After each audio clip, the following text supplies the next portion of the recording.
Today, we're gonna look at the cover stitch because I know you all have a t-shirt, and on your t-shirt, there is a cover stitch.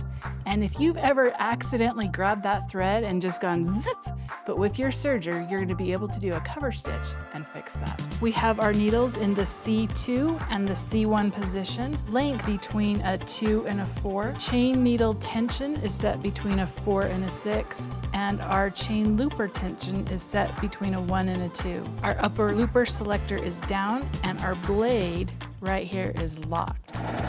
So our C2 needle is this green thread right here, and our C3 needle is the red thread. And when we turn it over, you can see right here that the looper is doing its job to hold that material down. And just like that, you've got your shirt fixed, and it is just perfect.